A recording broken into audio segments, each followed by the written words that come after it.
Namaskar and welcome to StudyIQ. I am your friend Rahul Saigaonkar. The agenda of today's discussion is national security. Now you're a little confused. So you're talking about Israel and you're talking about Israel's military tech fetish and how it's a failed strategy, and you're telling it is connected to national security. In this discussion, we are going to understand how Israel's defense system or how Israel's iron wall failed and what lesson does it hold for India. If you look at India and Israel's situation, both are infested by militancy and terrorist activities. So a failure for Israel, it holds a lot of lessons for India as well. And we'll also understand about this term which is used by Franz Stefan Gedi, military tech fetish of Israel, and how it led to their current downfall, because we saw what happened on October 7 and now the retaliation is going on from Israel side. The current war is happening, but what exactly happened and what are the lessons for us from this experience, that is the agenda of today's discussion. To get to know this very interesting information, stay with me till the very end. All right, let's begin. But before that, StudyIQ's P2I program batch 3, it's beginning in November. Different batches are available in English, in Hindi, and in a bilingual format, Hindi plus English, English.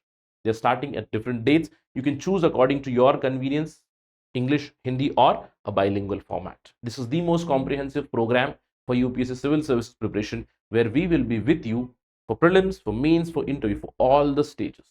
StudyIQ will be guiding you, will be hand-holding you. So just go to our website, enroll now. I'll see you in the class. All right. Let's begin our discussion about Israel and Israel's response or Israel's security response in general.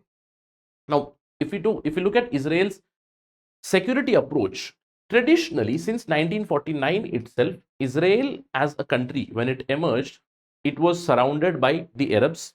So Israel, a Jewish state surrounded by Arabs, that means there was bound to be some sort of conflict with others, right? Because of the origin. I'm not going into the emergence or origin of Israel itself. I hope everybody knows about that, the Israel versus Arab conflict. So we expect, or Israel expected, that there would be wars. So their traditional approach was very simple. The traditional approach was offense based. That means they went for more and more deterrence, or creating a psychological fear in the adversaries. So they went for deterrence in terms of developing their military capability, developing missiles, developing different kinds of ammunition systems. They also followed early warning system. Early warning means the action based on intelligence. Israeli intelligence is world class. We all know about Israel's Mossad and how other intelligence agencies envy Mossad. It stands shoulder to shoulder with top intelligence agencies in the world. So their approach traditionally was deterrence, early warning, and a concept called as hashra or hakhra. It's called decisive victory. And based on this offensive approach, we have seen Israel emerging out victorious in multiple wars. I can give you an example of the 1948 Israel-Arab War. I can give an example of the Six-Day War, 1967, the Yom Kippur War, the multiple intifadas. I would say the first intifada, second intifada, Israel has stood its ground. The current intifada, this is questioning Israel's capability right now. All right. So what the idea here is, Israel's traditional approach or original approach was based on offense or attack, and go for a decisive victory. But in 21st century, Israel emerged as, I would say, a very important nation, a developed nation, and using their technology, especially military technology, they created a barrier around themselves. That means the traditional approach of offensive, it later on turned towards a defensive approach. Right from, I would say, 2002 itself, from the time they started to build a boundary around themselves. In fact, in 2016, Benjamin Netanyahu, he had clearly suggested that if the world thinks that we are going to create our own barrier and we are going to insulate us from the neighbors, then it is true, we are going to build a comprehensive wall around us. And that is what they did also. Right from 2002, they slowly and steadily started to build a barrier between them and the Palestinians, towards the West Bank, also towards the Gaza also. So what they did was, they created an iron wall. And they also developed the Iron Dome system. Everybody knows about Israel's Iron Dome system. That means the short range missiles, whatever would come from the West Bank or Gaza or from nearby areas, they would be intercepted very quickly. Now, apart from this Iron Dome, they built a barrier. They built a barrier around Gaza. They built a barrier around towards the West Bank as well. In fact, they have spent approximately more than $6 billion. $6 billion. Tons of steel, tons of concrete has gone into constructing these walls. Now, if we look at this iron wall, the current conflict can be understood from this. What exactly happened? See, they have a very comprehensive or a very technologically built smart fence. What they have is multiple layers. They have multiple layers. First of all, if you look at this, they have different cameras, radars, sensors. They have razor wire. They have a 20-foot high metal fence. So they have a metal fence which is again meshed. They have the razor wire at the top. They have technology. They have high-end CCTV cameras, different sensors. Now, to avoid or to stop tunneling also, apparently they have built underground concrete barrier whose depth is not known. That means they have created a wall around themselves so that the Palestinians shall not enter this site. Now, if you look at this iron wall closely, as I told you, they have 6 meter tall walls, iron walls. They have observation towers. They have observation towers on both the sides, and anybody or any Palestinian coming close, only farmers would be allowed. There is a no-go zone from 0 to 100 meters. Beyond 100 meters, only farmers are permitted, and 1000 meters is a risk zone. So you think that if you look at the pictures, you will clearly see that it is like a border. Now imagine you have built your home and you have constructed a compound wall. So you have separated yourself from the neighbor. Now imagine a country doing that, and not a simple compound wall of, say, cement concrete. It's a sophisticated compound wall. That is why the author uses the term tech fetish. That means Israel, they have developed technologically, they have developed military technology extensively. So they take pride in that. I would say that pride has actually turned into hubris as well to some extent. So this is the perimeter that they have created. Now, what happened on October 7th? Now, if you see, on October 7th, Hamas breached it. How? First of all, they used drones. They used technology to, first of all, end those observation towers. So no response from this. What they did next was they fired rockets. They also sent paragliders and hang gliders on the other side of the wall. And once this happened, they sent their people on motorbikes, and these people climbed the wall. They cut the fence. Ultimately, they brought bulldozers to breach the defenses. They breached these defenses at multiple places. They entered Israel, and there was mayhem everywhere. They slaughtered people. They captured more than 200 people. Later on, they went back into Gaza, and right now they're hostages. You know this. This is a story that is well known. And that is why Franz Stefan Gehry says Israel's tech fetish to a large extent has failed. Now, what does this prove? First of all, Israel's traditional approach was offensive. They shifted to defensive. Defensive means they went into the cocoon. They thought that they are safe. They underestimated their adversaries. And what happened? They relied more and more on Iron Dome, which failed because the Iron Dome system was overwhelmed by so many missiles that it could not counter them.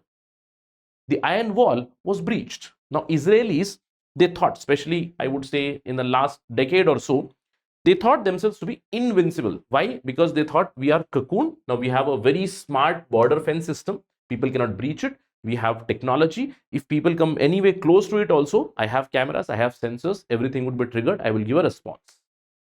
They thought technology will help me. All right. They have iron defense system, which was again overwhelmed. And I would say, owing to this overconfidence and also lack of intelligence, what they did was on October 4 itself, 3 battalions of soldiers, they were transferred from Gaza towards West Bank. Why? In the West Bank region, there was a Jewish convoy. There was a Jewish convoy of worshippers which was visiting St. Joseph's Tomb in Nablus, a contested place near West Bank. So they moved people from Gaza. Most of the soldiers, they went from Gaza towards the West Bank. And this was the opportunity which was seized by Hamas. So to some extent, what security experts suggest that why this is a failure is because Israel, which takes pride in its technology, in its military technology, it somehow over relied on that military technology or its military, I would say its military strength. It overestimated its own military technological strength. That is why it failed. That's the observation.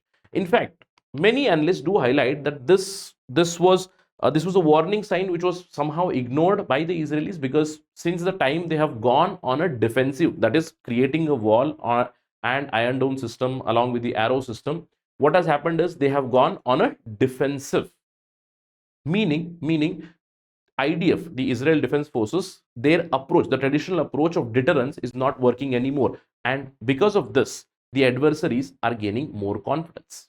Security experts highlight the IDF's response or IDF's performance in 2006 Lebanese war itself, which was not satisfactory. Later on in 2011 also, when there were skirmishes, because it's a constant war of attrition, in that also Israeli Defense Forces and their response was quite questioned, and this is a big disaster. Now you're thinking, sir, you told we are going to discuss about national security, but you are simply harping about Israel and mistakes of Israel. What has it to do with India? There is a lesson for India. As I told you, Israel and India both are infested by militancy and terrorist activities. In India, Jammu Kashmir, northeastern region, we can give so many examples. And we are, I would say, following a template of Israel itself. The government of India in 2016 itself, they suggested that Israel type fencing along the Pakistan border would be coming. And it is now being tested as well. In the past few years, this smart fencing or smart bordering is being tested, where technology is used. Cameras, sensors, etc. is being used. And the same company, the company which was involved, one of the companies which was involved in building Israel's iron wall or Israel's smart fence, that company is involved in smart fencing at Indian border as well. So what is the lesson that is there in front of us? The lesson is to learn from failures of others. That's why they say, learn from the mistakes of others. Do not commit the same mistake yourself. And no matter how smart fence you construct, no matter how smart defenses you build, you need people. That means technology and personnel, they have to go hand in hand to have successful national security at the border level. And that is what our people are telling, that India's border defense, Israel's border defense collapse, it should make India think how it manages its own LOC. That means there is always a need of technology plus people, or technology plus the soldiers. Only then security can be ensured. Now, if you look at history, it has been replete with examples where people, they tried to create a wall around themselves for their own protection, and they saw their own peril. I can give an example of, say, from ancient times, the Great Wall of China. Classic example, the Great Wall of China. What happened? The Chinese constructed thousands of kilometers worth Great Wall of China to safeguard themselves from Mongol invasion. What happened? Did the wall stop the Mongols? No. The adversaries, they also developed accordingly.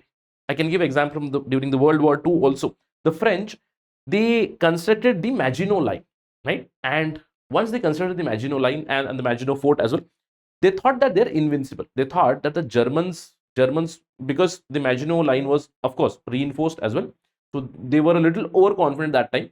But the Germans, they entered. They defeated French in 46 days.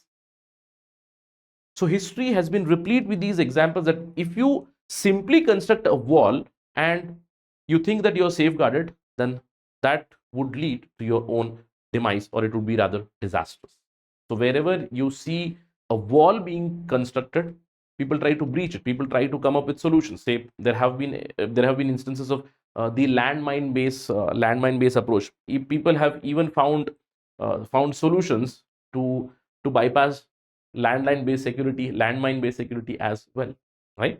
So smart fencing is needed, but smart fencing along with personnel is something that is suggested, and that is a learning lesson for us from the failure of Israelis. Apart from that, of course, the intelligence failure also is a big lesson for India and the entire world, that intelligence or such a big operation, it could not be, it could not happen without a plan, and somewhere it was a failure of intelligence to anticipate that plan. So all these are lessons for India as well. So we need to rethink how we are going to manage our line of control in Kashmir. Will it just be the smart fencing, or will it be smart fencing? That means, will it be technology plus people, or purely relying on technology? That's the question we need to answer.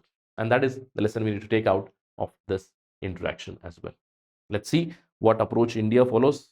Whenever there is an update, we'll have a discussion for sure on StudyIQ. But I hope that you found out this video lecture interesting, where we discussed the traditional approach of Israel and the defensive approach of Israel. And to some extent, if you look at Israel's current response, you are thinking that sir, what is happening with Israel right now? You have seen that, is it just a retaliation?